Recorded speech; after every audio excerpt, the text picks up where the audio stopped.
saudara-saudara sekalian, adik-adik sekalian. Puji Tuhan atas nafas kehidupan yang diberikan Tuhan kepada kita semua, sehingga pada malam hari ini kita pun boleh melakukan ibadah rumah tangga, walaupun secara daring. Sebelum kita mulai ibadah kita pada malam hari ini, marilah kita saat teduh sejenak.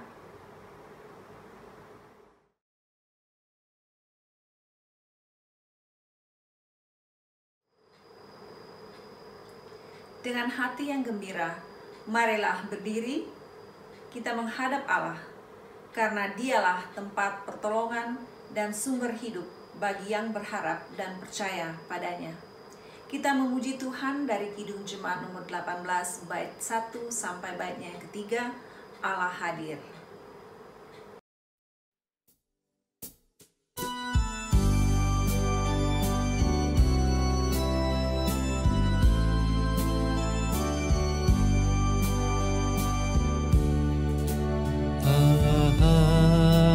Bagi kita dan hendak memberi berkat, melimpahkan kuasa Roh-Nya bagai hujan yang lebat.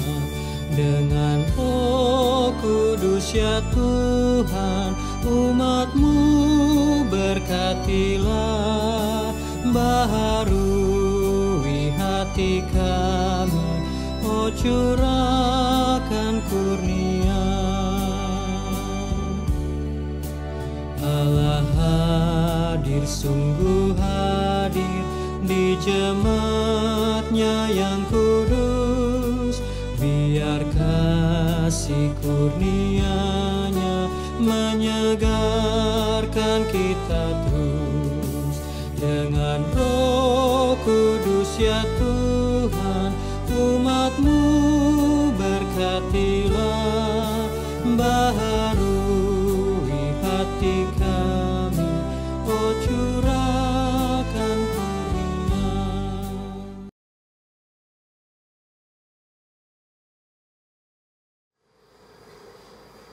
Bapak Ibu, mari kita berdoa. Ya Tuhan Bapa kami dalam Yesus Kristus, kami mengucap syukur kepadamu pada malam hari ini, karena Engkau sudah menyertai kami, Engkau sudah memberkati kami, dan Engkau memelihara kami, sehingga kami pun pada malam hari ini boleh berkumpul bersama lagi dalam ibadah rumah tangga. Kami mau serahkan ibadah ini dalam tangan Tuhan, supaya semuanya boleh berlangsung hanya seturut kehendak-Mu. Di dalam nama Yesus Kristus kami berdoa. Amin. Bapak Ibu silakan duduk kembali. Bapak Ibu, kita akan membaca Mazmur Pujian secara silih ganti yang terambil dari Mazmur 119 ayat 105 sampai ayatnya yang ke-107. Firman-Mu itu pelita bagi kakiku. Aku telah bersumpah dan aku akan menepatinya.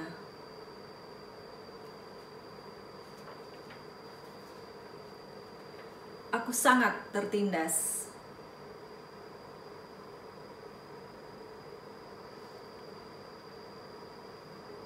Mari kita memuji Tuhan dari Kidung Jemaat nomor 26, bait 1, mampirlah dengar doaku.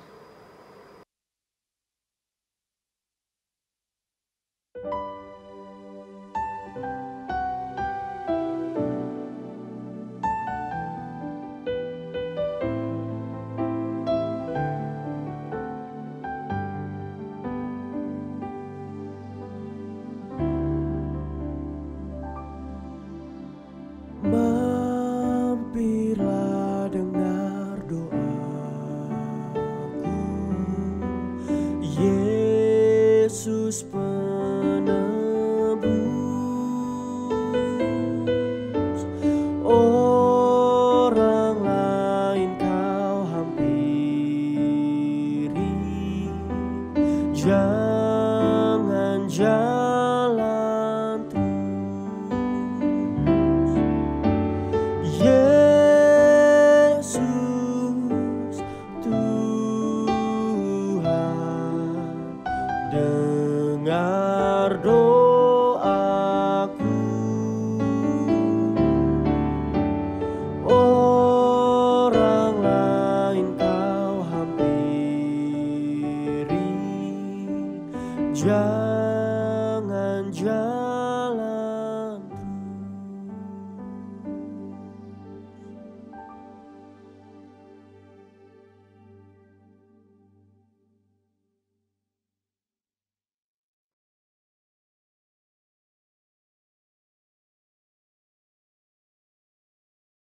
Bapak Ibu yang dikasihi oleh Tuhan kita Yesus Kristus, sebelum kita mendengarkan firman Tuhan pada malam hari ini, mari kita mohon pertolongan Roh Kudus, mari kita berdoa.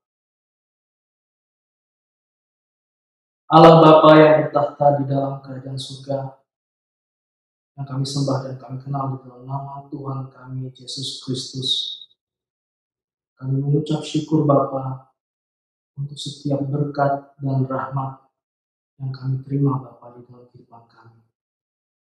Kami masih diberi kesempatan untuk hidup dan merasakan kasih-Mu.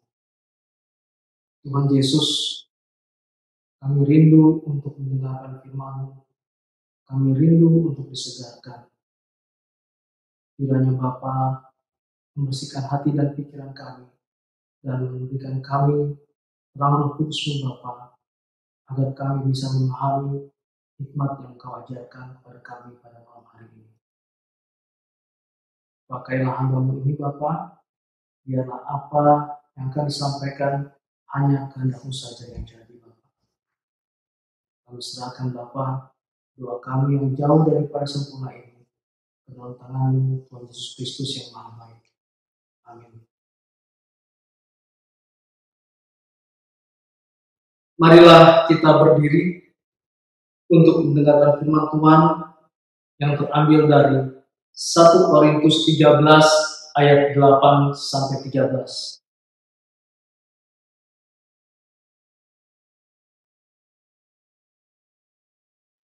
Kasih tidak berkesudahan, nubuat akan berakhir, bahasa roh akan berhenti, pengetahuan akan lenyap.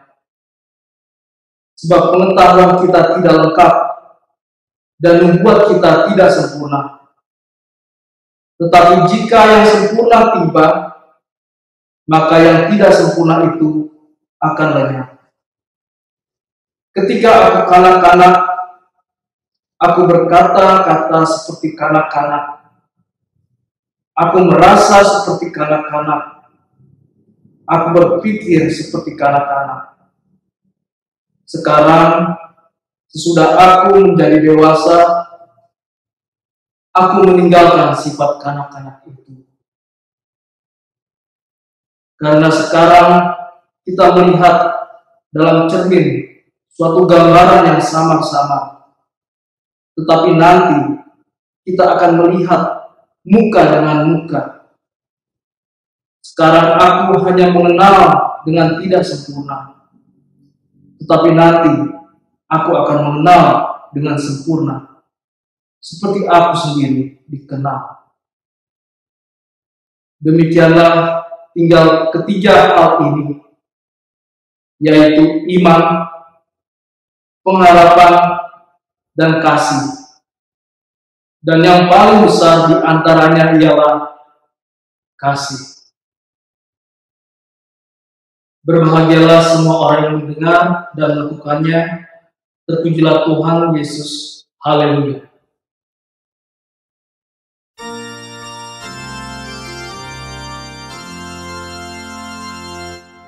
Haleluya, haleluya, haleluya.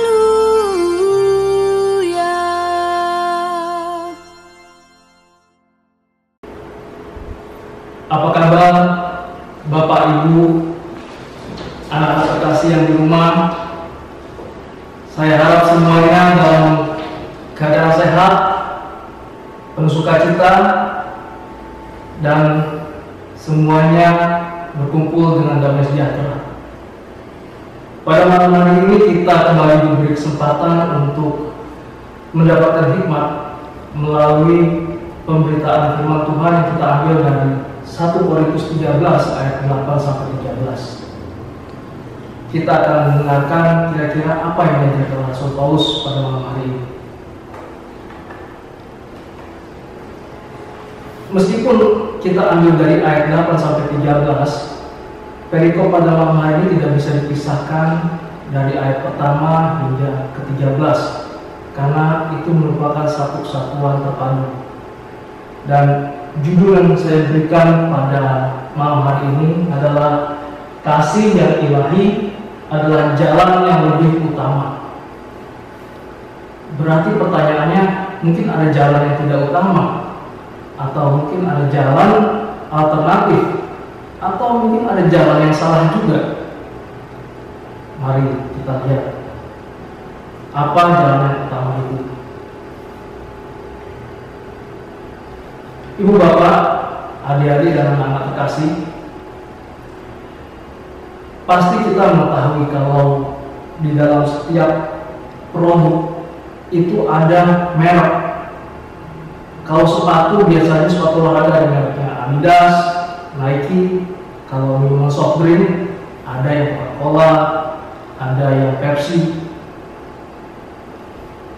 Kita sebagai orang Kristen, terlebih lagi sebagai gereja, juga punya merek dan citra yang harus kita wujudkan, yang menjadi ciri khas gereja. Apa itu? Yaitu kasih. Sejak awal penciptaan Adam dan Hawa hingga Kristus lahir ke dunia dan akhirnya mengorbankan dirinya di kayu salib hingga terbentuklah kita gereja, itu semua didasarkan atas kasih.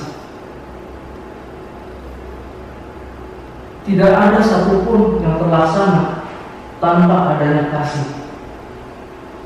Alam menciptakan alam sekitarnya untuk Adam dan Hawa, untuk manusia, supaya manusia bisa hidup. Karena Allah mengasihi Adam dan Hawa supaya mereka punya makanan, punya kehidupan. Kemudian Allah sangat ingin manusia tetap selamat. Akhirnya datanglah Allah sendiri di dalam wujud Yesus Kristus, yang adalah Allah dan Tuhan sendiri menjadi manusia. Karena kasih, Dia tidak ingin manusia binasa. Kemudian dilanjutkan, Allah yang menjadi manusia itu harus berkorban dengan cara yang paling hina, disalibkan, supaya manusia tidak binasa, supaya manusia diselamatkan. Allah sendiri jadi manusia disalibkan. Karena apa? Karena Yesus Kristus mengasihi bapak ibu, anak-anak, adik-adik di rumah. Dan kita dibentuk menjadi gereja, perkumpulan, persekutuan orang-orang yang percaya kepada Kristus, yang mengikuti jalan kasih-Nya, yang didirikan, dilandaskan fondasinya kasih. Tidak ada dari semua siklus ini terpisah dari kasih.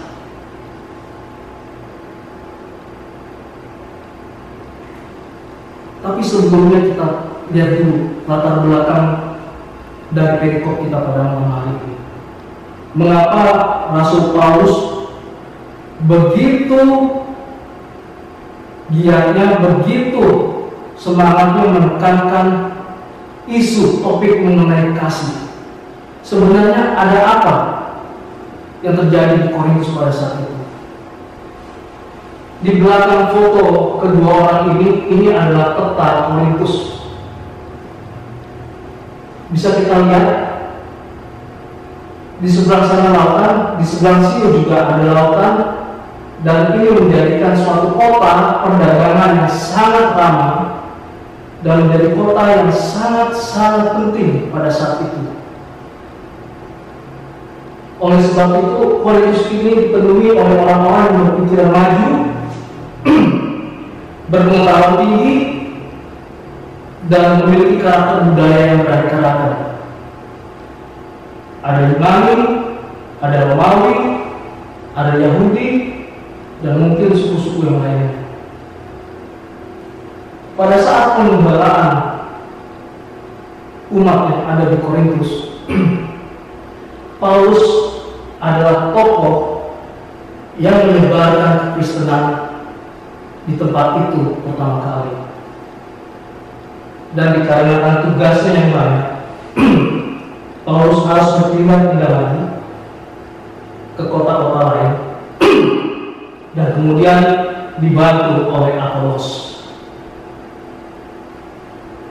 Jadi tugas-tugas selama Paulus tidak berada di Korintus, Apolos yang membantu. Tapi kemudian apa yang terjadi? Jemaat di Korintus terpecah belah. Bagi mereka, apa yang disampaikan Paulus itu adalah hal yang paling benar, yang tidak boleh dirubah dan tidak boleh diotak-atik. Sementara bagi beberapa orang yang sudah mengenyam didikan dan ajaran Apolos, merasa bahwa Apoloslah yang paling benar. Sehingga jemaat pada saat itu bukan hanya beradu argumentasi, bahkan bertengkar. Dan pertengkaran ini bisa mengakibatkan perpecahan di jemaat yang sangat membahayakan buat keutuhan umat Kristiani di Korintus pada saat itu. Umat Korintus banyak yang berpikiran maju, seperti yang saya sampaikan tadi. Mungkin kalau saat ini bisa kita identikan dengan orang-orang di Jakarta atau Surabaya yang pola pikirnya begitu maju, sarana komunikasi itu begitu hebatnya, sehingga bagi mereka, buat mereka adalah siapa yang terbaik itu harus memiliki yang pertama bisa bernubuat, yang kedua dia harus bisa bahasa lidah, dan yang ketiga dia harus punya pengetahuan atau yang dinamakan pada saat itu gnosis. Gnosis pada saat ini mungkin agak berbeda maksudnya, karena di situ ada sedikit karakter mistikal mereka bilang. Jadi kalau orang-orang Kristen yang punya nubuat, bisa bahasa lidah, bahasa roh, dan punya pengetahuan, itulah orang Kristen yang betul dan tepat. Jadi yang lain itu tidak benar. Selama mereka tidak punya tiga karunia itu, berarti kekristenan mereka dipertanyakan. Ibu bapak, kalau ibu bapak baca lagi di ayat yang pertama di dalam 1 Korintus 13 ayat 1, itu diawali dengan sesuatu yang buat saya adalah mempertanyakan. Coba saya bacakan. Sekalipun aku dapat berkata-kata dengan semua bahasa manusia dan bahasa malaikat, tetapi jika aku tidak mempunyai kasih, aku sama dengan gong yang berkumandang dan canang yang bergemerincing. Dan ayat 2 ini kata lagi, sekalipun aku mempunyai karunia untuk bernubuat, dan aku mengetahui segala rahasia dan memiliki seluruh pengetahuan, dan sekalipun aku memiliki iman yang sempurna untuk memindahkan gunung, tetapi jika aku tidak mempunyai kasih, aku sama sekali tidak berguna. Ibu bapak, anak-anak, adik-adik yang di rumah, nubuat artinya dia bisa meramalkan apa yang akan terjadi, seperti nabi-nabi. Bahasa roh dia bisa berdoa di dalam bahasa yang kita percaya itu adalah bahasa dari Roh Kudus. Pengetahuan itu didasarkan pada akal manusia. Ibu bapak, kalau dipelajari kembali di dalam ayat 8 sampai 13, Rasul Paulus mengatakan nubuat akan berakhir. Kalau bapak baca Alkitab itu berakhir di Wahyu. Setelah Wahyu itu tidak ada lagi. Jadi Wahyu itulah nubuatan berakhir. Berakhir, nubuat akan berakhir. Bahasa roh. Bahasa roh, ketika bahasa roh itu tidak dipergunakan, atau ketika bahasa roh itu tidak pada tempat yang tepat, maka akan berhenti. Bahasa roh hanya digunakan semestinya hanya pada kondisi-kondisi tertentu. Dan terkadang akhirnya manusia memaksakan dirinya bahwa dia menggunakan bahasa roh, padahal itu bukan di dalam kendali Roh Kudus. Gnosis, pengetahuan, the mystical science of inner knowing, kemampuan pengetahuan yang pada saat itu bisa melihat kira-kira alam semesta itu seperti apa dan bagaimana kira-kira yang seharusnya untuk mengelola alam semesta ini. Itu akan lenyap. Bapak Ibu, manusia untuk menjelaskan teori tentang waktu aja, time history, itu tidak kelar sampai saat ini. Ketika dia menjelaskan mengenai teori kuantum, Big Bang, black hole, lubang hitam, itu manusia sampai sekarang belum ada yang mampu. Padahal itu buat Allah itu cuma sejepit jari aja. Dan sebelum dunia berakhir, mungkin manusia tidak akan pernah mampu untuk memahaminya. Dan ilmu pengetahuan yang dulu itu tidak akan terpakai lagi di zaman sekarang. Dengan perkembangan zaman, ilmu pengetahuan yang zaman dulu biarlah menjadi kumpulan buku di perpustakaan. Jadi akan lenyap, tidak ada gunanya. Kenapa Bapak Ibu? Karena nubuat, bahasa roh, gnosis itu yang pakai siapa? Manusia. Dan manusia itu mengaku bahwa manusia itu tidak sempurna. Jadi kalau ada yang mengakui bahwa orang sempurna harus punya nubuat, bahasa roh, gnosis, mohon maaf Bapak Ibu, kita masih kembali kita itu manusia. Kita bukan dewa, kita bukan malaikat, apalagi kita bukan Tuhan.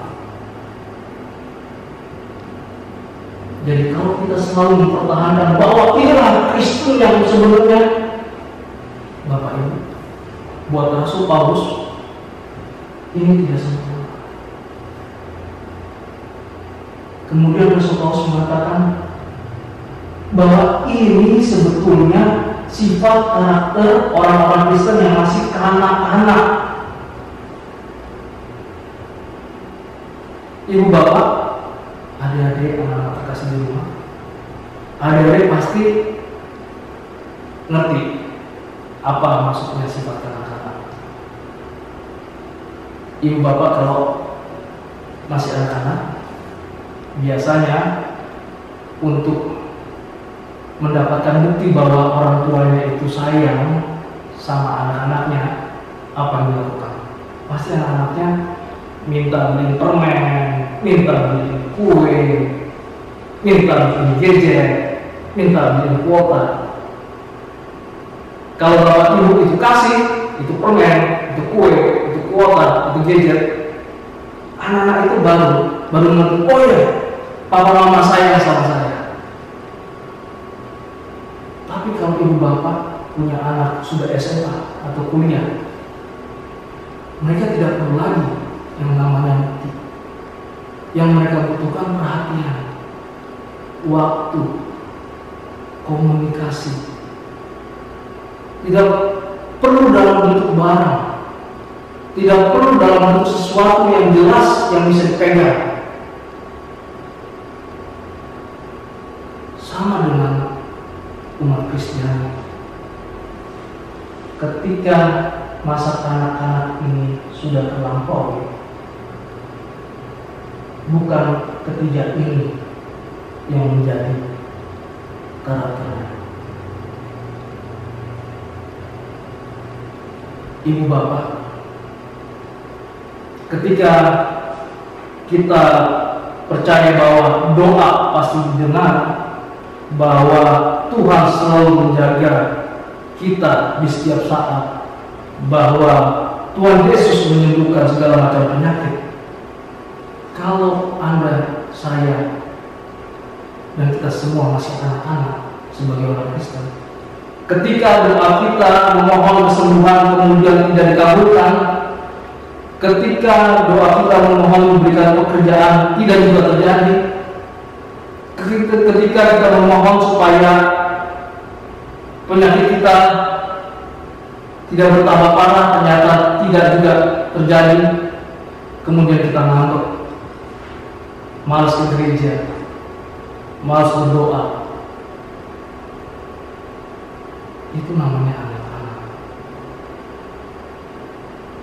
Ketika kita punya persinggungan, perbedaan konflik di tengah-tengah jemaat, dan kita melihat, oh orang itu ternyata tidak punya pengetahuan apa-apa ya tentang gereja.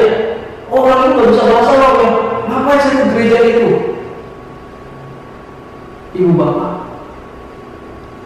itu berarti masih anak-anak. Dan Rasul Paulus pernah mengalami masa anak-anak itu. Bahkan seniornya pun Rasul Petrus pernah mengalaminya. Rasul Petrus waktu masih anak-anak, dia suka ngomong-ngomongin orang, dia suka emosi. Semua orang harus dikalahkan, Yesus harus dilindungi. Tapi ketika dia sudah jadi dewasa, Bapak Ibu, dia harus rela, dan dia sangat rela digiring tentara Romawi untuk disalibkan terbalik.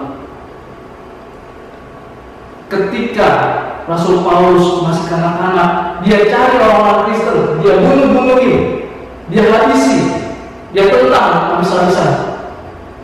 Tetapi ketika dia menjadi dewasa imannya, dia harus rela masuk penjara yang ujungnya penghukumannya adalah kepalanya dipenggal. Dan apa kata rasul-rasul itu bilang? Saya merasa terhormat dan saya merasa senang karena bisa ikut menderita bersama Yesus Kristus. Ajaib, Bapak Ibu. Kenapa? Kenapa demikian? Ini Bapak Ibu, kasih.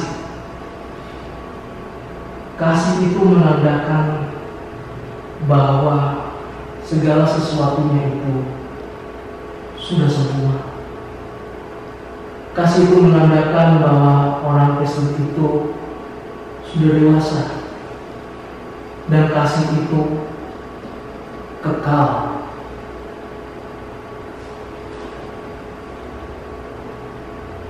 Bapak Ibu, kasih yang telah Allah tunjukkan kepada kita dari mulai seperti kita bicarakan di awal, penciptaan hingga terbentuknya gereja, itu tidak berubah. Kalau segala sesuatunya membuat pengetahuan bahasa roh akan lenyap, kasih itu tidak akan pernah habis-habisnya. Ibu bapak, pasti buat ibu bapak yang sudah orang tuanya tidak ada, mungkin kakek nenek, ayah di rumah yang sudah tidak ada, pasti papa dan mama di rumah tetap terkenal akan kakek nenek tersebut, akan opa-opa. Kenapa? Meskipun opa-oma itu sudah tidak ada lagi bersama kita, tapi Papa dan Mama Dino tetap sayang, tetap rindu. Karena apa? Karena kasih.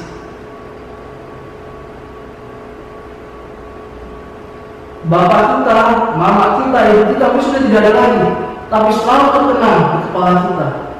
Bagaimana orang tua kita, Mama kita menghidupkan kita, memasak-masak yang enak buat kita, yang menenangkan kita di saat kita sedang galau. Kasih itu tidak akan pernah lenyap. Coba kita baca, apa sih karakter kasih itu? Kita dibaca di ayat 4. Kasih itu sabar, kasih itu murah hati, ia tidak cemburu, ia tidak merendahkan diri dan tidak sombong. Di ayat 5 lagi, ia tidak melakukan yang tidak sopan dan tidak mencari keuntungan diri sendiri. Ia tidak memarah dan tidak menyimpan kesalahan orang lain. Di ayat 6 dikatakan juga, ia tidak bersuka cita karena ketidakadilan, tetapi karena kebenaran. Dan di ayat ke-7, ia menutupi segala sesuatu, percaya segala sesuatu, mengharapkan segala sesuatu, sabar menampung segala sesuatu. Dewasa, sifat yang dewasa.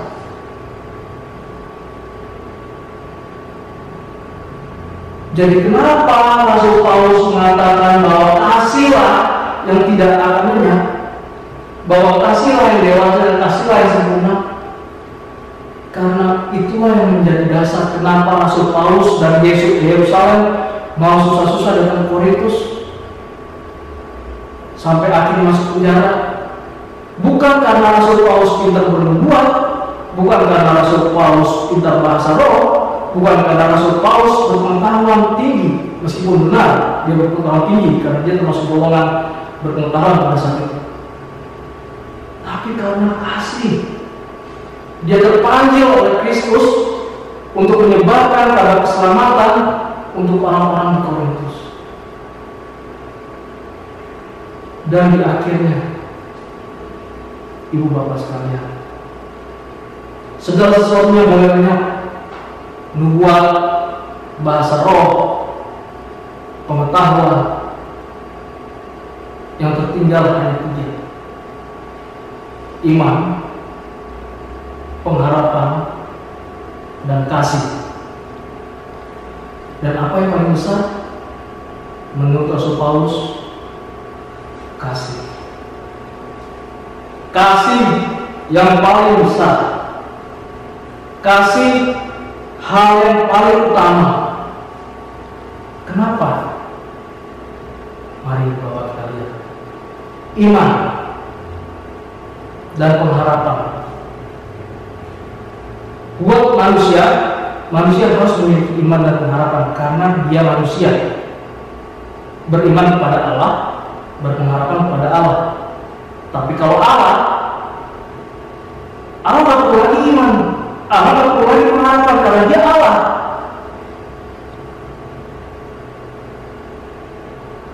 Tapi kalau kasih itu adalah sifat sejatinya Allah. Allah memiliki kasih dan dia selalu punya kasih. Oleh sebab itu Rasul Paulus mengatakan kasih adalah hal yang paling utama dan kasih adalah sifat yang paling ilahi yang harus kita pertahankan. Jadi Bapak Ibu sekalian, bukan pengharapan, bukan iman, bukan nubuat, bukan bahasa roh, bukan pengetahuan, melainkan kasih. Yang menjadi darah untuk orang Kristen adalah kasih. Bapak Ibu, bicara mengenai kasih yang ilahi. Kasih itu sifatnya universal.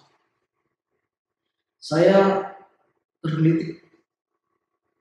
Kemarin di hari Senin saya baca Kompas. Itu membaca sebuah artikel Judulnya itu Operasi Senyap Para Penderma. Waktu saya baca ini artikel, saya sempat tersenyum tersipu malu. Karena di sini menceritakan 36 orang ibu-ibu yang tergabung dalam komunitas mereka. Yang di dalamnya ada orang Kristen, orang Hindu, Buddha, ada orang Muslim juga. Itu dengan sukarela mereka bikin face protection untuk rumah sakit yang membutuhkan. Dan jumlahnya itu di luar dugaan. Itu sampai 2.200 sampai 3.000 unit. Dan yang lebih menghebohkan adalah itu berasal dari uang-uang yang dikumpulkan oleh ibu-ibu itu sendiri. Dan ini tertangkap oleh Kompas ketika beberapa rumah sakit itu menyampaikan bahwa ibu-ibu itu yang memberikan bantuan APD tersebut. Bukan perusahaan besar, bukan organisasi gereja yang besar, atau rumah ibadah yang besar, atau organisasi keagamaan yang besar, tidak. Ibu-ibu dari uang komunitas yang mereka kumpulkan sendiri. Tanpa pernah ada konferensi pers, tanpa ada foto-foto, tanpa ada perlu pemberitaan di media massa. Makanya diberi judul Operasi Senyap. Ini teringat buat saya ketika baca lagi di ayat 1 tadi. Sekalipun aku dapat berkata-kata dengan sempurna dan segala macam, tapi kalau aku tidak punya kasih, itu sama dengan gong yang berkumandang dan canang yang bermerincing. Ibu bapak, anak-anak terkasih di rumah. Sekarang kita pilih. Apakah kita mau jadi gong, canang, atau sesuatu yang sangat berarti, yang menyentuh hati dan pikiran, yang bergerak di dalam kesenyapan, tetapi sangat dirasakan keberadaannya. Ada kata-kata yang saya juga berusik. Daripada dengan kata-kata tanpa hati, lebih baik dengan hati tanpa kata-kata. Selamat malam Bapak Ibu di rumah, anak-anak adik sekalian. Mari kita tetap jaga kesehatan, tetap di rumah, jaga kebersihan, tetap berdoa, dan tetap bersekutu dengan Tuhan. Dan percayalah, Tuhan Yesus ada selalu bersama kita. Tuhan Yesus memberkati. Amin.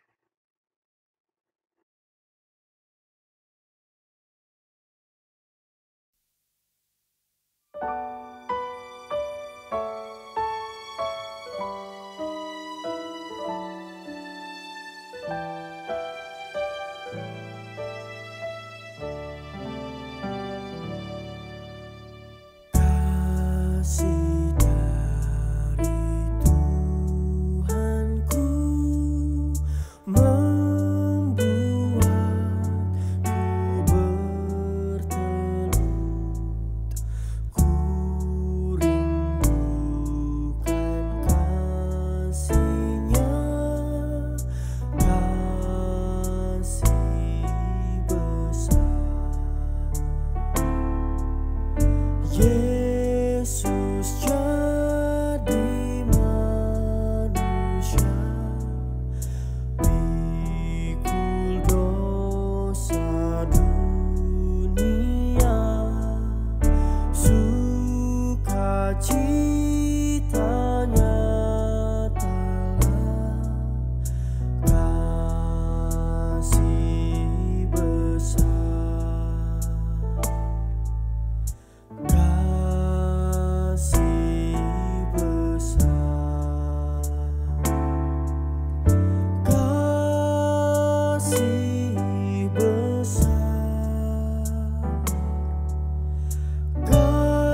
Bapak Ibu yang Tuhan Yesus kasihi, mari kita bersama-sama berdoa untuk memanjatkan doa syafaat kita. Mari kita berdoa.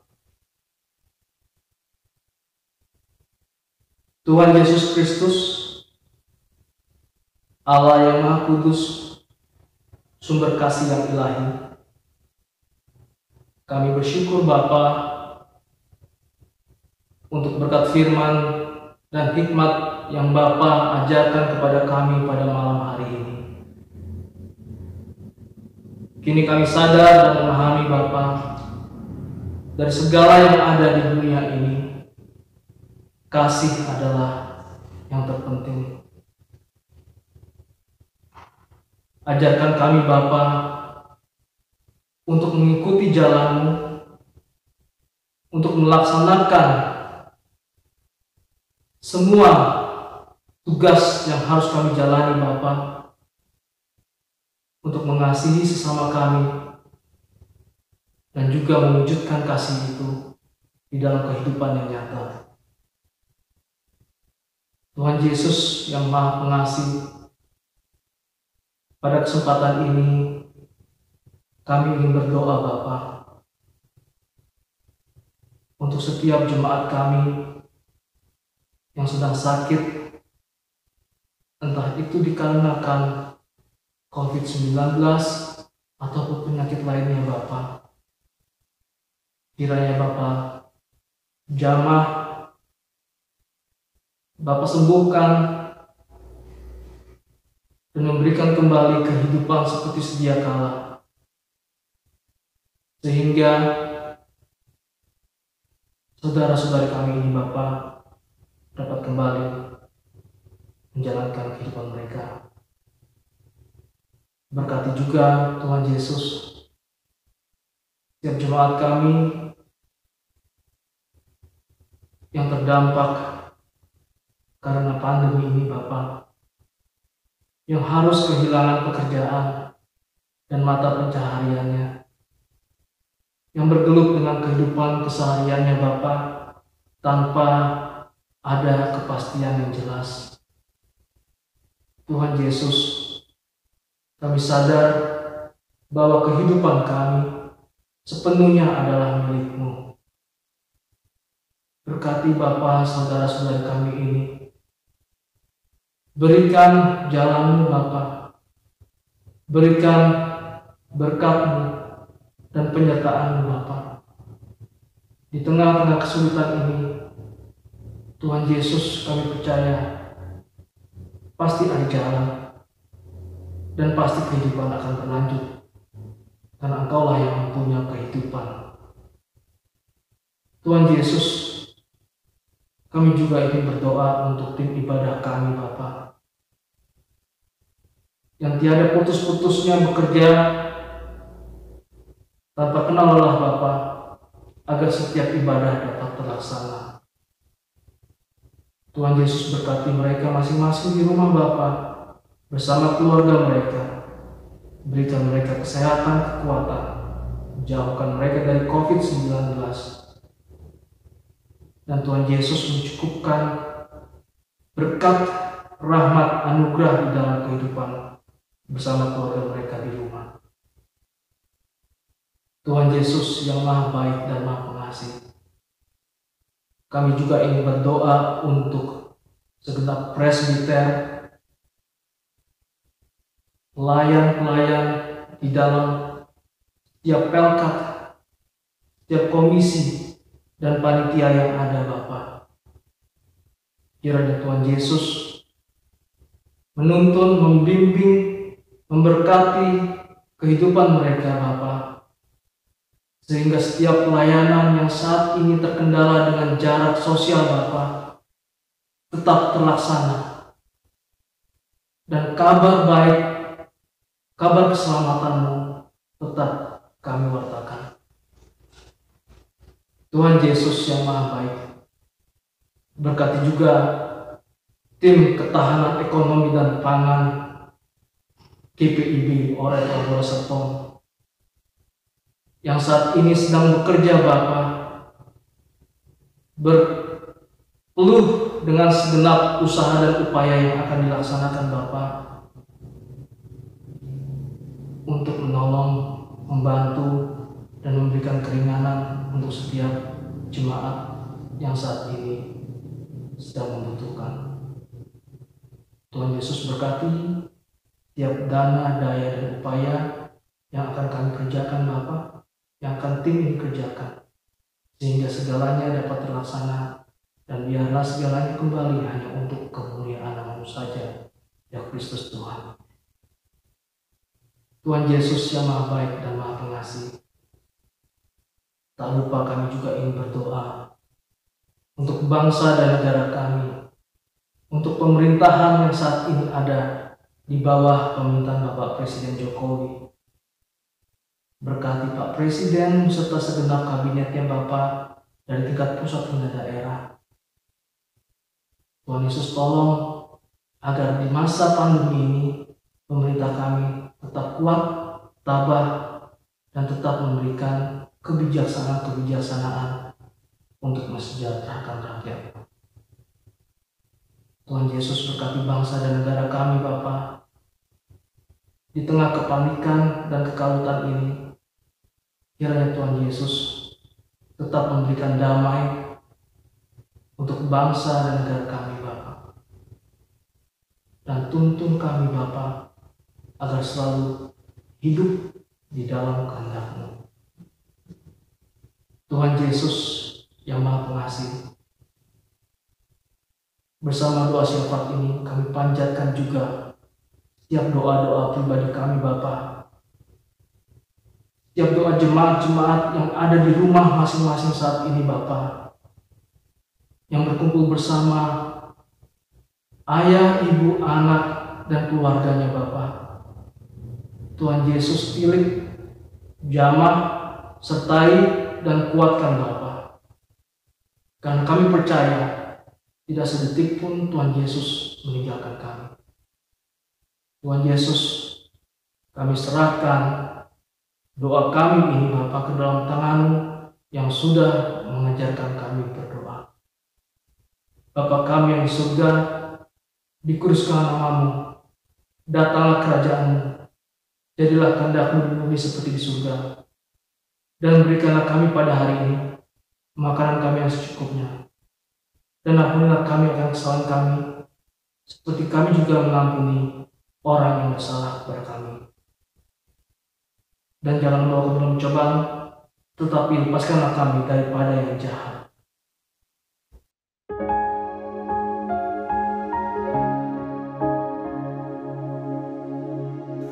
Karena Engkaulah yang empunya kerajaan dan kuasa dan kemuliaan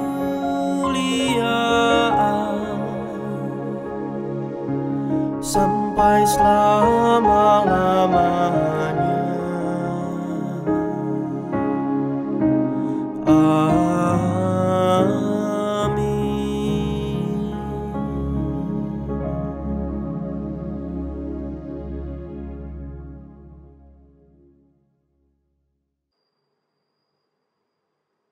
Marilah kita mengucap syukur kepada Tuhan dengan memberi persembahan kepadanya. Tuhan memberkati saudara dan persembahan saudara. Persembahan dapat diberikan melalui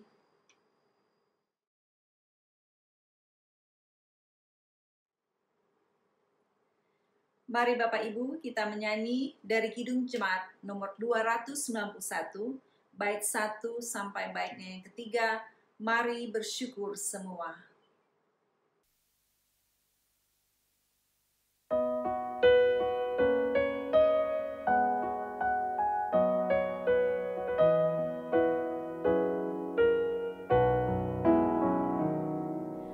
Mari bersyukur semua atas kebajikan Tuhan, kasih percaya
Bapak Ibu, mari berdiri.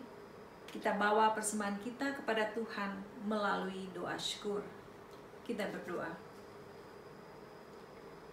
Ya Tuhan, terima kasih untuk pemeliharaan Tuhan kepada kami setiap saat.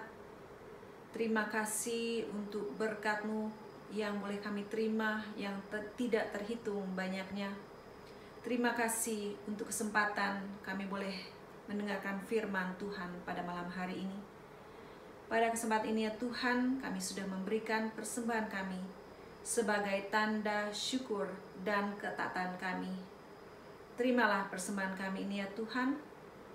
Di dalam nama Yesus kami berdoa. Amin.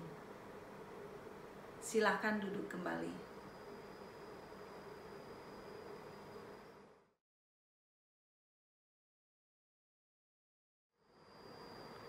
Bapak Ibu, kita akan mendengarkan warta sektor.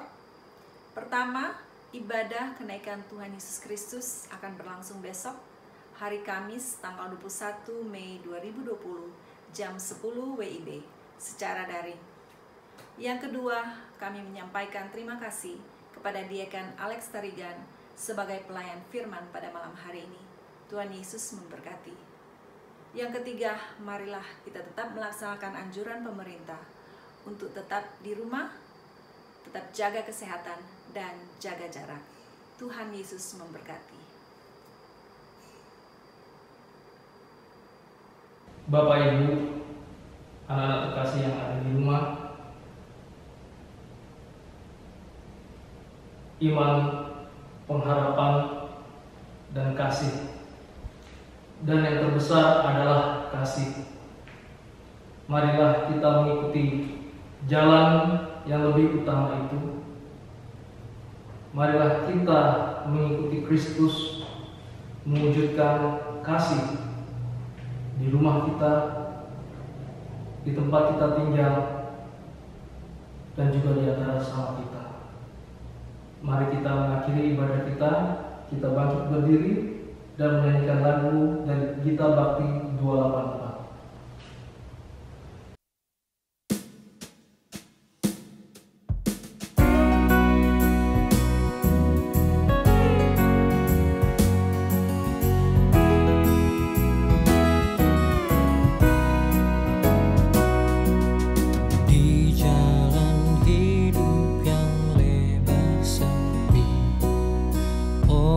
Sedih mengerang, tolong mereka yang dalam gelap, bawalah sinar terang. Pakailah aku jalan berkat-Mu, memancarkan cahaya.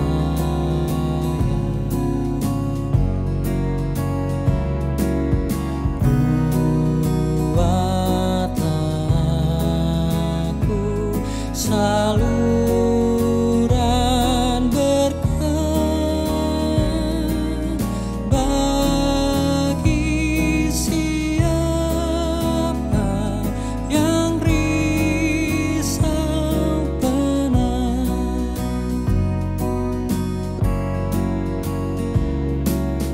Watakan Kristus dengan kasih, pengampunannya penuh.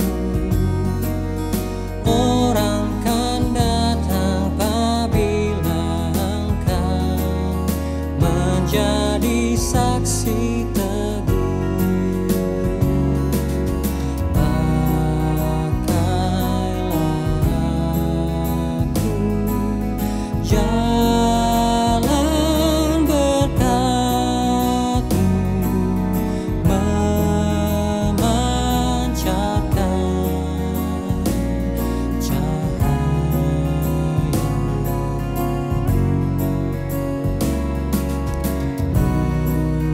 Buatlah aku saluran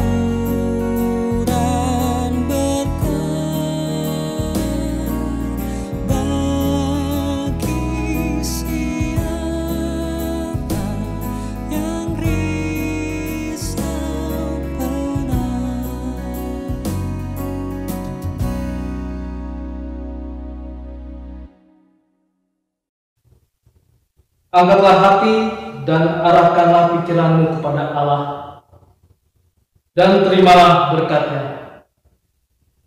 Damai sejahtera Allah yang melampaui segala akal akan memelihara hati dan pikiranmu dalam Kristus Yesus.